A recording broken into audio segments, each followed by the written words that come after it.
Irritable bowel syndrome అనేది చాలామంది ఒక రకంగా చెప్పాలంటే డంపింగ్ డయాగ్నోసిస్ అనొచ్చు.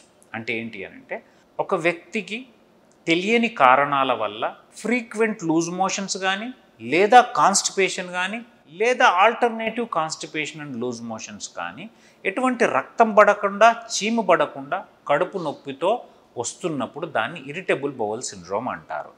ఎందుకు ఇరిటబుల్ బౌల్ సిండ్రోమ్ అంటే ఆ ఇంటెస్టైన్లో వచ్చే ఒక రకమైన ఇరిటేషన్. అంటే మన గట్కి బ్రెయిన్కి గట్ బ్రెయిన్ యాక్సిస్ ఉంటుంది. అంటే గట్కి బ్రెయిన్కి అనేది చాలా ఇంపార్టెంట్ రిలేషన్ ఉంటుంది. మన పేగుల్లో జరుగుతున్న ప్రతి పనికి మన బ్రెయిన్ నుంచి వెళ్ళి సిగ్నల్స్ రావాలా. ఫస్ట్ దానికి ఇన్పుట్ దేని నుంచి పోవాలా, మళ్ళీ ఇంటెస్టైన్. ఇన్పుట్ ఇంటెస్టైన్ ఇస్తుంది, బ్రెయిన్ దాన్ని ప్రాసెస్ చేసి సిగ్నలింగ్ ఏం చేయాలనేది ఇస్తుంది. అంటే ఏంటి అర్థము, ఒక మనిషిలో నార్మల్ మోషన్ వెళ్తున్నారా, లూజ్ మోషన్ వెళ్తున్నారా, లేకపోతే కాన్స్టిపేషన్ ఉందా అనేది మన బ్రెయిన్ అండ్ మనం తినే ఆహారం, మనం చేసే ఎక్సర్సైజ్ వీటన్నిటి మీద ఆధారపడి ఉంటుంది. ఇది ఎప్పుడు అంటాము, ఎటువంటి ఇన్ఫెక్షన్ లేకుండా, ఒక మనిషిలో ఎటువంటి పేగులకు సంబంధించిన ఇన్ఫెక్షన్ లేకుండా, లేదా మనకు తెలిసిన పేగుపూత దాన్ని ఇన్ఫ్లమేటరీ బౌల్ డిసీజ్ అంటాం. అంటే క్రాన్స్ డిసీజ్ కానీ అల్సరేటివ్ కొలైటిస్ కానీ లేకుండా, ఎటువంటి గడ్డలు లేకుండా, ఒక మనిషిలో కారణం లేకుండా ఈ రకమైన లూజ్ మోషన్స్ కానీ కాన్స్టిపేషన్ కానీ ఆల్టర్నేటింగ్ బౌల్ హ్యాబిట్స్ కానీ వచ్చినప్పుడు అప్పుడు దాన్ని మనము ఇరిటబుల్ బౌల్ సిండ్రోమ్ అంటాం.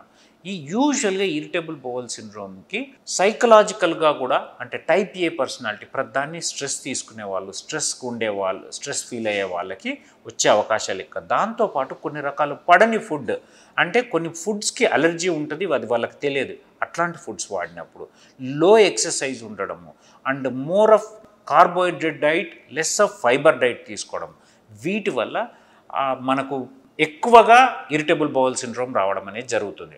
దీనికి ఏంటి ట్రీట్మెంట్, దీన్ని డయాగ్నోస్ ఎట్లా చేస్తామనంటే ఫస్ట్ ఆఫ్ ఆల్ వాళ్ళ సైకలాజికల్ ఎవాల్యుయేషన్ చేస్తాం, వాళ్ళ బౌల్ హ్యాబిట్ ఎట్లుందో చూస్తాం, కొన్ని చార్ట్స్ రాసుకుంటాం.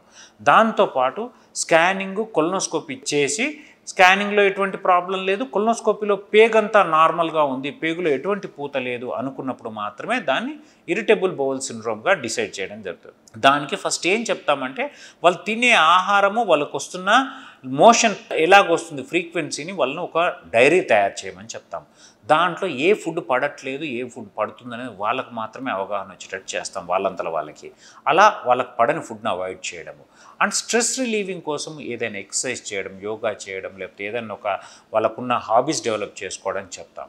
ఇలా చేస్తూ డైట్ మాడిఫై చేస్తూ ఎక్సర్సైజ్ చేసిన కొద్దీ కొన్ని మెడికేషన్, అంటే కొంచెం స్మూత్ మజిల్ రిలాక్సెంట్స్ని కొన్ని పెట్టడము, కొన్నిసార్లు ప్రీ అండ్ ప్రోబయాటిక్స్ని యాడ్ చేయడం వల్ల కొంతవరకు ఈ ఐబిఎస్ని మనం నివారించవచ్చు. యూజువల్గా ఐబిఎస్ అనేది మనం తినే ఆహారము, మనకేం సెన్సిటివిటీ ఉందో తెలియకపోవడము, దాంతోపాటు సైకలాజికల్గా మనం టైప్ ఏ పర్సనాలిటీ ఉండడం, ఒబెసిటీ ఉండడం, లో ఎక్సర్సైజ్ చేయడం వల్ల మాత్రమే వస్తుంది. అవి ట్రీట్ చేసిన కొద్దీ ఐబిఎస్ అనేది సెట్ అయిపోతుంది.